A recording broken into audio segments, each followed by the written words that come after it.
ಆದರೆ ಈ ಪಾತಬಿಂದುಗಳು ಅಂತ ಕರೀತಾರೆ. ಅಂದರೆ ಆ ಗ್ರಹಣ ಉಂಟಾಗುವಾಗ ಸೂರ್ಯ, ಚಂದ್ರ ಮತ್ತು ಭೂಮಿ ಒಂದೇ ಸರಳ ರೇಖೆಯಲ್ಲಿ ಬರುವಂತಹದ್ದು ನಮ್ಮ ಭಾರತೀಯರಿಗೆ ಗೊತ್ತಿತ್ತು. ಆ ಪಾತಬಿಂದುಗಳು ಬಂದಾಗ ಆ ಪಾತಬಿಂದುಗಳಲ್ಲಿ ಅಂದರೆ ಸೂರ್ಯ, ಚಂದ್ರ ಮತ್ತು ಭೂಮಿ ಒಂದೇ ಸರಳ ರೇಖೆಯಲ್ಲಿ ಬಂದಾಗ ಗ್ರಹಣವಾಗುತ್ತೆ, ಅಲ್ಲಿ ಪಾತಬಿಂದುಗಳಿಂದ ಅದು ಏರ್ಪಡುತ್ತೆ ಅನ್ನೋದು ನಮ್ಮ ಭಾರತೀಯರಿಗೆ ಗೊತ್ತಿದ್ದರಿಂದಾನೇ ಪಂಚಾಂಗದಲ್ಲಿ ಕ್ಯಾಲ್ಕುಲೇಟ್ ಮಾಡ್ತಾಯಿದ್ರು. ಬರೀ ಹಾವು ನುಂಗುತ್ತೆ ಅನ್ನೋ ಒಂದೇ ಕಥೆನ ಹೇಳಿದ್ದಿದ್ರೆ ಪಂಚಾಂಗದಲ್ಲಿ ಲೆಕ್ಕಾಚಾರಣೆ ಮಾಡೋಕ್ಕಾಗ್ತಾ ಇರಲಿಲ್ಲ.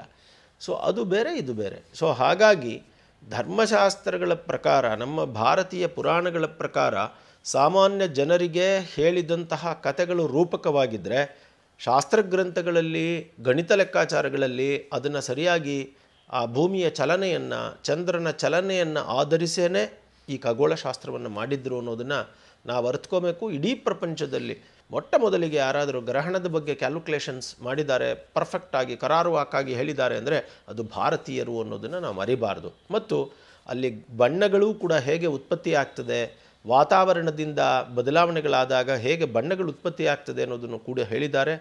ಸೂರ್ಯನ ಬೆಳಕು ವಾತಾವರಣವನ್ನು ಭೇದಿಸಿದಾಗ ಚಂದ್ರನ ಮೇಲೆ ಬಿದ್ದಾಗ ಅದು ಕೆಂಪಾಗುತ್ತೆ, ಅದು ರಕ್ತಚಂದ್ರನಾಗುತ್ತೆ ಅನ್ನೋದನ್ನು ಕೂಡ ನಮ್ಮ ಬೃಹತ್ ಸಂಹಿತೆಯಲ್ಲಿ ವರಾಹಮಿಹಿರರು 4ನೇ ಶತಮಾನದಲ್ಲೇ ಹೇಳಿದ್ದಾರೆ. ಇವೆಲ್ಲವೂ ಅಲ್ಲಿದೆ, ನೋಡ್ಬೋದು. ಗ್ರಹಣ ಸಂಭವಿಸಿದಾಗ ಹೀಗಿರಬೇಕು, ಗ್ರಹಣ ಕಾಲವನ್ನು ಆದ್ಯಂತ ಪುಣ್ಯಕಾಲ ಅಂತ ಕರೆದಿದ್ದಾರೆ.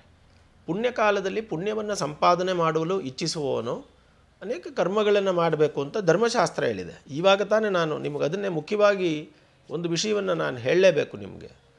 ಗಣಿತ ಅನ್ನೋದು ಖಗೋಳಶಾಸ್ತ್ರ, ಅದಾದ ನಂತರ ಆಚರಣೆಯಲ್ಲಿ ಬರೋದು ಧರ್ಮಶಾಸ್ತ್ರ, ದೇವಸ್ಥಾನಗಳಿಗೆ ಸಂಬಂಧಪಟ್ಟಿದ್ದು ಆಗಮಶಾಸ್ತ್ರ, ಈ ಗ್ರಹಣದಿಂದ ಉಂಟಾಗಬಹುದಾದ ಫಲಗಳನ್ನು ಹೇಳೋದು ಫಲಜ್ಯೋತಿಷ ಶಾಸ್ತ್ರ. ಇವೆಲ್ಲವೂ ಬೇರೆ ಬೇರೆ.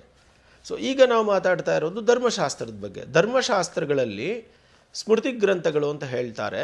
ಅದರಲ್ಲಿ ಬೇಕಾದಷ್ಟು ಋಷಿಗಳು ಯೋಚನೆಯನ್ನು ಮಾಡಿ ಇದನ್ನು ಮಾಡಿದ್ರೆ ಒಳ್ಳೆಯದು, ಇದನ್ನು ಮಾಡಿದ್ರೆ ಒಳ್ಳೆಯದಲ್ಲ ಅಂತ ಹೇಳಿದ್ದಾರೆ. ಅದು ಅವರವರ ನಂಬಿಕೆ, ಆಚರಣೆಗೆ ಬಿಟ್ಟಿದ್ದು, ಎಲ್ಲರಿಗೂ ಅನ್ವಯಿಸೋದಿಲ್ಲ ಅನ್ನೋದನ್ನು ತಾವೆಲ್ಲರೂ ತಿಳ್ಕೋಬೇಕು. ಮೊದಲನೇದಾಗಿ ಗ್ರಹಣ ಕಾಲದಲ್ಲಿ ಯಾರೂ ಕೂಡ ಊಟವನ್ನು ಮಾಡಬಾರ್ದು, ಆಹಾರವನ್ನು ಸೇವಿಸಬಾರ್ದು ಅಂತ ಹೇಳಿದ್ದಾರೆ. ಕಲುಷಿತವಾಗಿರುತ್ತೆ ವಾತಾವರಣ ಅನ್ನೋದು ಅವರ ಅಭಿಪ್ರಾಯ. ಇನ್ನು ಎರಡನೇದು, ಗ್ರಹಣ ಕಾಲದಲ್ಲಿ ಮೂತ್ರ ವಿಸರ್ಜನೆಯನ್ನು ಮಾಡೋದಾಗಲಿ ಅಥವಾ ಪುರೀಷ ವಿಸರ್ಜನೆಯನ್ನು ಮಾಡೋದಾಗಲಿ, ಮೂತ್ರ, ಮಲ ಇವುಗಳ ವಿಸರ್ಜನೆಯನ್ನು ಮಾಡಬಾರ್ದು.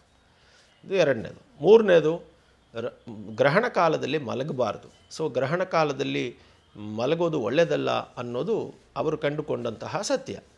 ಹೀಗೆ ಅದೇ ರೀತಿಯಾಗಿ ಬೇರೆ ರೀತಿಯ ಬೇರೆ ಕ್ರಿಯೆಗಳಲ್ಲಿ ತೊಡಕೊಳ್ಳೋದನ್ನು ಕೂಡ ನಿಷೇಧಿಸಿದ್ದಾರೆ. ಸಾಧ್ಯವಾದಷ್ಟು ದೇವತಾ ಸ್ಮರಣೆಗಳಲ್ಲಿದ್ದು ಪರಸ್ಪರ ಸಂತೋಷದಿಂದ ಇದ್ದು ಸಮಾಧಾನವಾಗಿ ಇರೋದಕ್ಕೆ ಗ್ರಹಣ ಕಾಲದಲ್ಲಿ ಹೇಳಿದ್ದಾರೆ. ಇದೆಲ್ಲ ನಿಯಮಗಳು. ಅದೇ ರೀತಿ ದೇವತಾ ಪೂಜೆಗಳನ್ನು ನಿಷೇಧಿಸಲಾಗಿದೆ. ಮತ್ತು ಆಹಾರ ಸೇವಿಸೋದು, ಆಹಾರ ಮಾಡೋದು, ಆಹಾರ ತಯಾರಿಕೆ ಎಲ್ಲವನ್ನೂ ನಿಷೇಧ ಮಾಡಿದ್ದಾರೆ.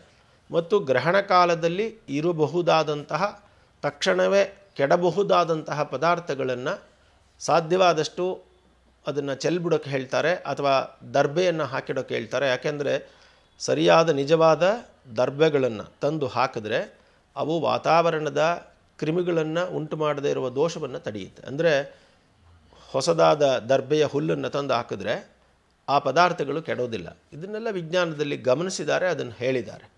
ಈಗ ಇನ್ನೊಂದು ಪ್ರಶ್ನೆ ಕೇಳ್ತಾರೆ ಇವಾಗ ತಕ್ಷಣ. ಇದನ್ನು ಹೇಳಿದ ತಕ್ಷಣವೇ ಒಂದು ಪ್ರಶ್ನೆ, ನೀವು ಮನೆಯಲ್ಲಿರುವ ಚೊಂಬಲ್ಲಿರೋ ನೀರಿಗೆ ದರ್ಬೆ ಹಾಕು ಅಂತ ಹೇಳ್ತಾರಲ್ಲ, ಆಗ ನದಿ ನೀರಿಲ್ವಾ, ಕೆರೆಯಲ್ಲಿ ನೀರಿಲ್ವಾ, ಅಲ್ಲೆಲ್ಲ ದರ್ಬೆ ಹಾಕ್ತಾರಾ ಏನರಪ್ಪ ಅಂತ ಈ ಥರ ಎಲ್ಲ ಪ್ರಶ್ನೆಗಳನ್ನು ಮಾಡ್ತಾರೆ. ಆದರೆ ವಿಜ್ಞಾನವನ್ನು ತಿಳಿದೇ ಇರೋರು ಈ ರೀತಿ ಮಾತಾಡಿದ್ರೆ ಅದು ನಗೆಪಾಟಲಿಗೀಡಾಗತ್ತೆಯೇ ಹೊರತು ಅದು ಸತ್ಯವಲ್ಲ. ಯಾಕೆಂದರೆ ನದಿ ಹರಿತಾ ಇರುತ್ತೆ, ಅಲ್ಲಿ ಕೆಡುವ ಪ್ರಸಂಗ ಇಲ್ಲ. ಇನ್ನು ದೊಡ್ಡದಾದ ಕೆರೆಗಳು ಭೂಮಿಯ ಜೊತೆಗೆ ಸಂಪರ್ಕವನ್ನು ಹೊಂದಿರ್ತವೆ. ಸೊ ಭೂಮಿನೇ ಒಂದು ಶುದ್ಧೀಕರಿಸುವಂತಹ ಒಂದು ಪ್ರಕ್ರಿಯೆ ಇದೆ. ಈಗ ಗೊತ್ತಿಲ್ಲದೇ ಒಂದು ಚೊಂಬು ನೀರನ್ನು ಒಂದು ಕೆರೆಗೂ ಒಂದು ನದಿ ನೀರಿಗೂ ಹೋಲಿಸ್ತಾರಲ್ಲ, ಎಷ್ಟು ಅಹಾಸ್ಯಾಸ್ಪದವಾಗಿರ್ತದೆ ಅನ್ನೋದು ಇದು ಲಾಜಿಕ್ ಇಲ್ಲದೆ ಇರೋ ವಿಷಯಗಳು. ಹಾಗಾಗಿ ಆಚರಣೆಯಲ್ಲಿ ನಂಬಿಕೆ ಇರೋರೆಲ್ಲ ಆಚರಣೆ ಮಾಡಿದ್ರೆ ಒಳ್ಳೆಯದು. ಆಚರಣೆಯಲ್ಲಿ ನಂಬಿಕೆ ಇಲ್ಲದೆ ಇರೋರು ಏನಾದರೂ ಹೇಳ್ಕೊಳ್ಳಿ ಅನ್ನೋದು ನಮ್ಮ ಅಭಿಪ್ರಾಯ. ಅವರೂ ಕೂಡ ವಿಜ್ಞಾನದ ರೀತಿಯಲ್ಲಿ ಚರ್ಚೆಗೆ ಬಂದರೆ ಇವೆಲ್ಲಕ್ಕೂ ಆನ್ಸರ್ ಮಾಡಬಹುದು ಅನ್ನೋದು ನಮ್ಮ ಅಭಿಪ್ರಾಯ. ಇದೆಲ್ಲವನ್ನು ಹೀಗೆ ಮಾಡಬಾರ್ದು, ಇದನ್ನು ಮಾಡಬೇಕು ಅನ್ನುವಂಥದ್ದನ್ನು ಧರ್ಮಶಾಸ್ತ್ರಗಳು ಹೇಳ್ತವೆ.